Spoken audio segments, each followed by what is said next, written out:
নমস্কার, way to competitive চ্যানেলে আজকে আপনাদের কাছে নিয়ে এসেছি সুপ্রিম কোর্টে ডিএ মামলার বড় আপডেট নিয়ে।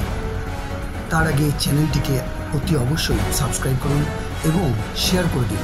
বেল আইকনটি অবশ্যই প্রেস করে দিন যাতে সবার আগে আমাদের খবর আপনার কাছে চলে আসে। সুপ্রিম কোর্টে ডিএ মামলার বড় আপডেট, 7ই মে শুনানি। নতুন আশায় মুখ রাঙাচ্ছে বাংলার সরকারি কর্মীরা। দীর্ঘ প্রতীক্ষার অবসান হতে চলেছে। ফের একবার পশ্চিমবঙ্গের সরকারি কর্মীদের বকেয়া মহার্ঘ ভাতা ইস্যুতে সুপ্রিম কোর্টে উঠতে চলেছে বহু প্রতীক্ষিত মামলা। বছরের পর বছর ধরে ঝুলে থাকা এই মামলায় এবার নতুন করে আশার আলো দেখতে পাচ্ছেন রাজ্যের লাখ লাখ সরকারি কর্মচারী।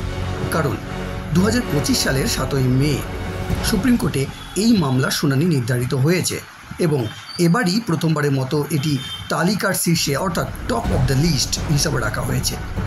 এই গুরুত্বপূর্ণ তথ্যটি সামনে আসতেই রাজ্য সরকারি কর্মীদের মধ্যে প্রবল উদ্দীপনা দেখা দিয়েছে। সরকারি কর্মচারী সংগঠনগুলিও এবার আশাবাদী। রাজ্য সরকার কর্মচারী সমিতির নেতা মলয় মুখোপাধ্যায় নিজেই এই খবরটি সামাজিক মাধ্যমে শেয়ার করে কর্মীদের মনোবল বাড়ানোর বার্তা দিয়েছেন। তিনি জানিয়েছেন, আগামী 7ই মে মাননীয় বিচারপতি বিক্রম নাথ, সঞ্জয় কারোল ও সন্দীপ মেহতার বেঞ্চে মামলাটি 2 নম্বর সিরিয়ালে তালিকাভুক্ত হয়েছে।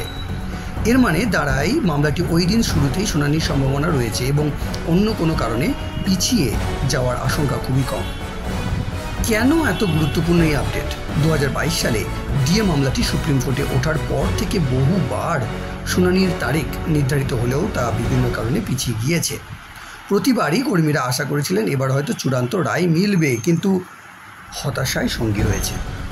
তবে এবারের শুনানিতে ভিন্নতা রয়েছে, কারণ এটি টপ অফ দ্য লিস্ট হিসাবে রাখা হয়েছে।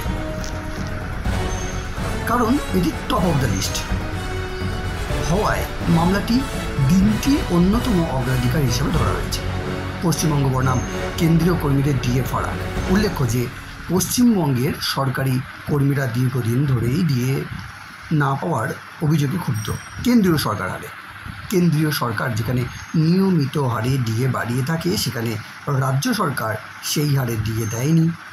এই অভিযোগ ঘিরেই মামলাটি সুপ্রিম কোর্টে রয়েছে। ইতিমধ্যেই কলকাতা হাইকোর্টে রাজ্য সরকারের বিরুদ্ধে রায় দিয়েছিল, কিন্তু রাজ্য সরকার সেই রায়কে চ্যালেঞ্জ করে সুপ্রিম কোর্টে যায়। সরকারি কর্মীদের মধ্যে ক্রমশই বাড়ছে আশা। এই মামলার সঙ্গে সরাসরি জড়িয়ে আছে রাজ্যের প্রায় 8 লাখের বেশি সরকারি কর্মচারী ও পেনশনভোগীরা। একাধিক সংগঠন এবং আন্দোলনকারীদের দীর্ঘদিনের লড়াই এবার ফলপ্রসূ হতে চলেছে। মলয় মুখোপাধ্যায় বলেন, দীর্ঘদিন ধরেই তারা এই মামলার জন্য লড়ে চলেছেন। এবারের শুনানি অত্যন্ত গুরুত্বপূর্ণ। আমরা সবাই আশাবাদী 7ই মে অবশেষে সুপ্রিম কোর্ট এ বিষয়ে স্পষ্ট নির্দেশ দেবে। শেষ কথা, 7ই মে 2025 এই তারিখটি এখন রাজ্যের সরকারি কর্মীদের ক্যালেন্ডারে বড় করে লেখা রয়েছে। এই দিন শুধু একটি মামলা শুনানি নয়, বহু মানুষের আশা, প্রত্যাশা ও অধিকার প্রতিষ্ঠার সম্ভাব্য মোড়। আগামী দিনে এই মামলার রায় কী হতে চলেছে তা জানার জন্য সারা রাজ্য জুড়ে চোখ থাকবে দেশের সর্বোচ্চ আদালতের দিকে। তাহলে আজকে আমরা জানতে পারলাম ডিএ মামলার গুরুত্বপূর্ণ আপডেট। 7ই মের জন্য আপনারা যদি আরও খবর চান তাহলে অতি অবশ্যই চ্যানেলটিকে সাবস্ক্রাইব করে রাখবেন।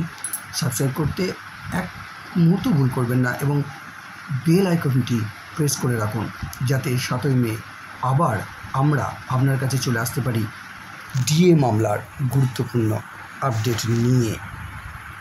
ধন্যবাদ।